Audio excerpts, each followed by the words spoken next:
Youth lost in the digital labyrinth, Onlife Radicalisation and invisible wars. Imagine a 14-year-old child spewing racist hatred on his Snapchat account and planning a school massacre. Stopped at the last minute thanks to a community tip line.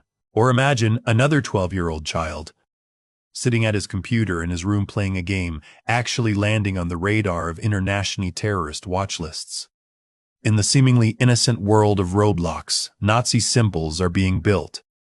In the depths of Telegram, dreams of creating a national tragedy are being nurtured. The digital world is no longer just a part of life. It is life itself. Today our topic is a bit heavy, a bit painful, but just as vital. If you have your tea or coffee ready, come join me. We will take a deep dive into the dark recesses behind the glowing screens, the digital pipelines, and the cold face of gamified violence.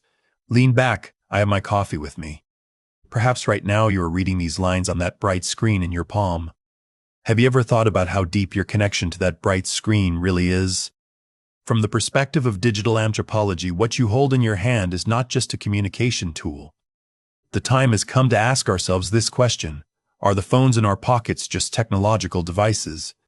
Or are they secret, decentralized fronts opened into our minds, ready to be triggered at any moment? We once defined the internet as an escape from the real world. The internet has become the main catalyst that builds the real world, reformats it, and unfortunately sometimes turns it into a bloodbath. Friends, the signals coming from Australia serve as a reality board for all of us. ASIO Director General Mike Burgess summed up the findings of the 2025 Annual Threat Assessment in one word: concerning. Australia's national terrorism threat level is currently held at probable, and the age of radicalisation is dropping at a frightening speed. According to ASIO data, the median age of individuals under investigation is now just 15. Yes, you heard that right. The Australian Federal Police has reported that a 12-year-old child is being monitored as part of a terrorism investigation. The age limit in radicalisation processes has dramatically decreased. What do these children have in common? 85% of those under investigation are male. Figures like Andrew Tate have a significant influence on young male identity. The ideological situation is fluid, hybrid, and unstable. Let us look at those concrete cases from the PIRA database with the rigor of a storyteller and the analytical eye of an expert. The 14-year-old school attack planner. This child was sharing content glorifying far-right ideologies on Snapchat when he was caught thanks to a tip to a community hotline. It turned out he not only spewed hatred, but also possessed the necessary munitions and plans to carry out a school attack. The Tyler Jakovac case, at 16, using Snapchat and Telegram like a hatred laboratory. Jakovac spewed death against Jews, Muslims, and non-whites, sharing photos of himself in military gear. He distributed live stream links, declaring he would create a massive national tragedy. He was being turned into a murderer in the physical world while trying to become a hero in the digital world. The Lucas brothers, Josh and Ben Lucas, who idolized the Christchurch attacker, filmed videos at home and were obsessed with accelerationism, wanting to start a race war. For them, violence was like the next level of a computer game. The Jordan Patton case and the Telegram nuance, when 19-year-old Patton was caught planning to assassinate a politician. He left behind a 200-page manifesto. But what is truly chilling is this: after Patton was caught, other members on encrypted Telegram channels published technical user manuals explaining where Patton had gone wrong and what future attackers should do to avoid capture. The digital network perfects itself by learning from every mistake. So what is that invisible hand behind these numbers? There is a concept I really like by philosopher Luciano Floridi on life. That is, the digital and physical are so intertwined that we can no longer tell where one ends and the other begins. The fortress we used to call the offline world has long since fallen. Algorithms now track not only what we click on, but also everything from our credit card spending to our location data. Through the process of datafication, even negative media data, the time we spend away from the platform is used to profile us. These systems trap us in an ecosystem, ISIS for example. did not just control territory, it created a digital caliphate through encrypted, underground entitative groups on Telegram. Here, gamification comes into play. Violence is presented like a video game level, and young people get lost in this digital labyrinth. Remember, radicalization is not an accident. It is the product of delicate psychological engineering. Young people go through the same grooming processes used by child abusers. The rate of neurodiversity and mental health issues among radicalized youth is very high. Feelings of anger and shame are turned into weapons by these algorithmic predators. This hybrid structure is actually a modern psychological warfare method. Radicalization no longer proceeds by taking orders from a hierarchical leader. Instead, it operates through a decentralized, amorphous, and constantly evolving pipeline system. This system replicates state-sponsored professional psychological warfare techniques and operates through three main mechanisms. Gamification, meaning violence, is presented like an achievement in a computer game. It was no accident that the Christchurch attacker live-streamed his attack and used video game aesthetics. Second, encrypted communication, the end-to-end encryption of platforms like Telegram, WhatsApp, and Discord offers radical groups digital sanctuaries. The bonds formed there create entitative groups that are closed to the outside world, homogeneous, and characterized by a high degree of de-individuation.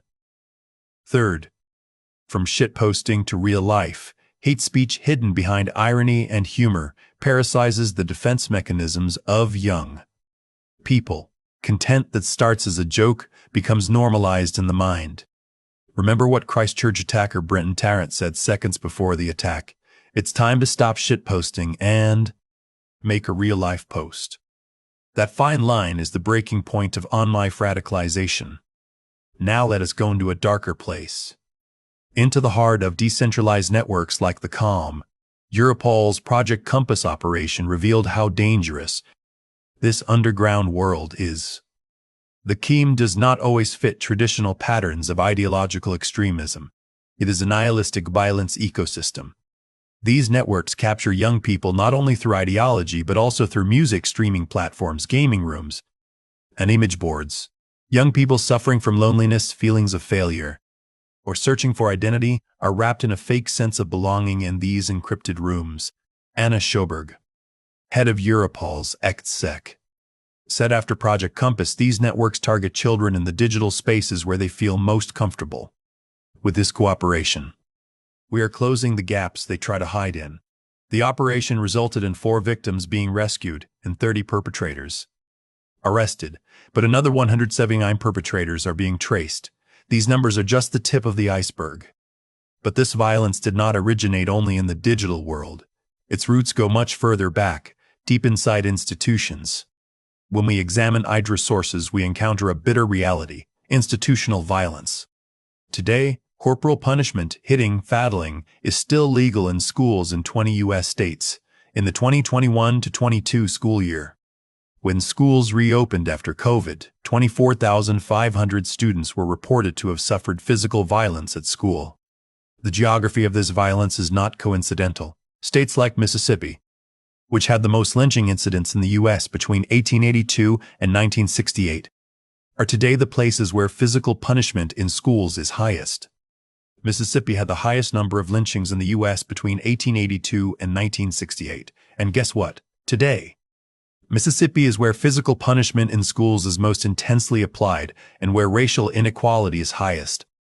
The state-sanctioned cruelty of the past leaves a residue of anger and shame in the souls of children today. In Texas, 70% of all Latino students in the U.S. are subjected to physical punishment. Oklahoma is the state where Native American students suffer the most severe violence. Assimilation schools.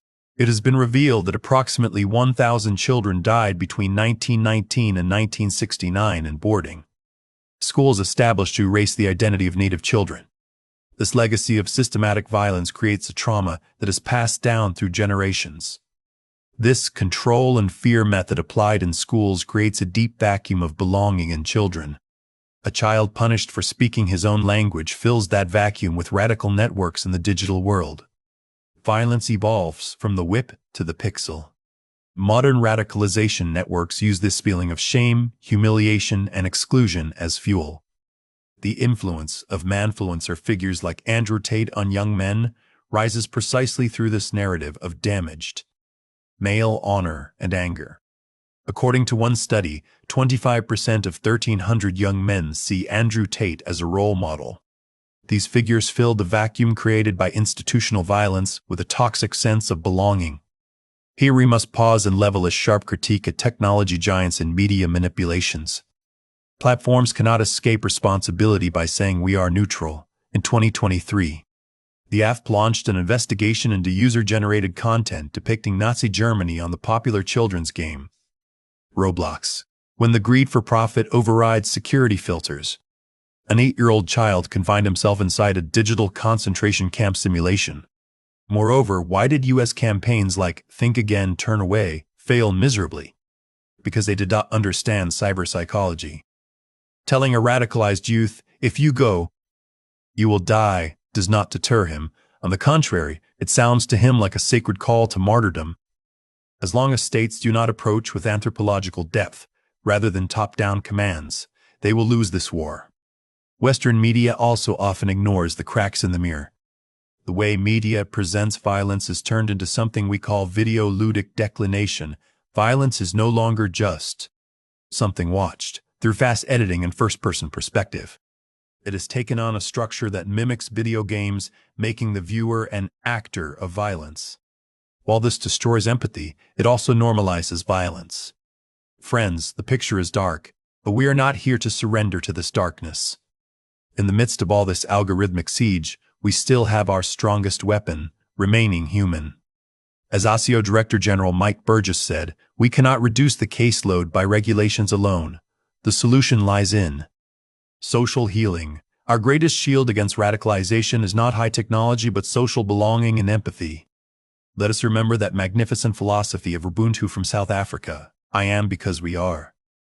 Radicalization isolates the individual and feeds by making him an enemy of the other. Ubuntu is the invisible string that binds us together. So, what should we do? Digital literacy. We must teach young people how algorithms trap them in an echo chamber and turn them into a dataset. Family and social bonds. The cold light of a screen cannot replace a warm conversation at a real table. We should not leave young people's search for meaning to the mercy of algorithms. Collective cooperation. Projects like Europol's Project Compass or Sirius are promising. States, civil society, and technology companies must come together for a common human dignity. Thanks to international collaborations like Project Compass today, 28 countries have united to dismantle decentralized criminal networks like the COM. Technical solutions and tools like gaming safety toolkits are important, but the real antidote lies in our hearts. Yes, friends, we have come to the end of today's journey. The children behind those screens are our children. Telling them simply, put down the tablet is not enough. We need to fill that vacuum with love, genuine interest, and an on-life consciousness. The noisy, hate-filled walls of digital echo chambers can only be broken by real, sincere, and human connection. The phones in our pockets may be a front opened into our minds. But the key to that front, the decision of what content we consume and which person we reach out to, is still in our hands. Keep an eye on the young people around you. If you notice anything suspicious, do not hesitate to contact helplines like the National Security Hotline or the E-Safety Commissioner. Remember, none of us are alone in this digital storm. Thank you from the bottom of my heart for accompanying me on this long and difficult journey of analysis. Remember, our greatest antidote to radicalization is curiosity, the effort to understand, and the ability to be a we, despite everything. Until we meet again in the next deep analysis, in pursuit of the truth. Goodbye, stay tuned, and most importantly, stay always awake in this Onlife world.